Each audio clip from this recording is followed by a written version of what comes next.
சேனல்ல நிறைய பேர் ரிக்வெஸ்ட் பண்ணி கேட்டிருந்த தக்காளி பிரியாணி தாங்க இந்த வீடியோவுல பார்க்க போறோம். வாங்க எப்படி செய்யறதுன்னு பார்க்கலாம்.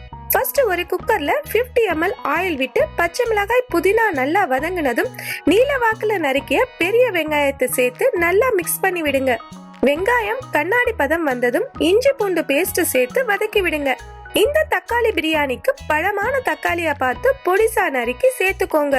தக்காளி வதங்க கல் உப்பு சேர்த்து தக்காளி நல்லா மசிஞ்சதும் புதினா கொத்தமல்லி ஒரு பிடி அளவு எடுத்துட்டு மிக்சியில நைஸா அரைச்சி இதோட சேர்த்து நல்லா மிக்ஸ் பண்ணி விட்டு தக்காளிய நல்லா மசிச்சு விடுங்க. நல்லா கிரேவி கன்சிஸ்டன்சி வந்ததுக்கு அப்புறம் பிரியாணி மசாலா சில்லி பவுடர் சேர்த்து நல்லா மிக்ஸ் பண்ணி விடுங்க. இந்த பிரியாணி மசாலா பவுடர் ரெசிபி இங்க இருக்கு, கிளிக் பண்ணி பாருங்க. இந்த வீடியோவை பார்த்ததுக்கு அப்புறம் பிரியாணி மசாலா வீடியோவை பாருங்க.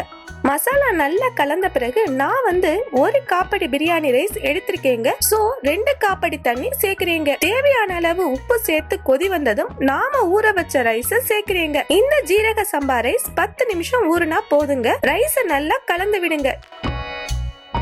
இப்ப ஸ்டவ் ஃபுல் ஃப்ளேம்ல இருந்து மீடியம் ஃப்ளேமுக்கு சேஞ்ச் பண்ணிடுங்க. ரைஸ் பாதி அளவு வெந்ததும் விசில் போடாம குக்கரை மூடி 5 நிமிஷம் வச்சிடுங்க. இப்ப பாருங்க, எக்ஸஸ் வாட்டர் எல்லாம் மேல வந்துருச்சு. இப்ப நாம நல்லா கலந்து விட்டு நெய் 1 ஸ்பூன் சேர்த்து கலந்து விடுங்க. அப்பதாங்க தக்காளி பிரியாணி நல்லா டேஸ்டா இருக்கும்.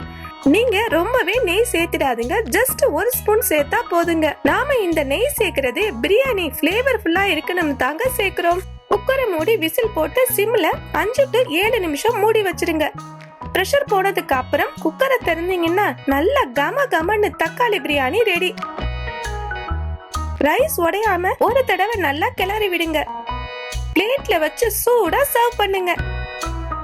இந்த ரெசிபி பேச்சுலர்ஸ்க்கு ரொம்பவே ஈஸியான ரெசிபி அண்ட் லஞ்ச் பாக்ஸுக்கும் ஏத்த ரெசிபிங்க. வெறும் 20 நிமிஷம் போதுங்க இந்த தக்காளி பிரியாணி செய்யறதுக்கு. புரட்டாசி மாசம் சனிக்கிழமை, ஆடி மாசம் வெள்ளிக்கிழமை இந்த விரத நாட்கள்ல நம்மளால சிக்கன் பிரியாணியோ மட்டன் பிரியாணியோ செஞ்சு சாப்பிட முடியாதுங்க. அப்போ இந்த தக்காளி பிரியாணி செஞ்சு சாப்பிட்டு பாருங்க, அப்படியே நான்வெஜ் பிரியாணி மாதிரியே இருக்கும். உங்களுக்கு மட்டன் பிரியாணி ரெசிபி வேணும்னா லாங் வீடியோல அப்லோட் பண்ணிருக்கேங்க. செஞ்சு பார்த்துட்டு உங்களோட ஃபீட்பேக்க கமெண்ட்ஸ்ல சொல்லுங்க.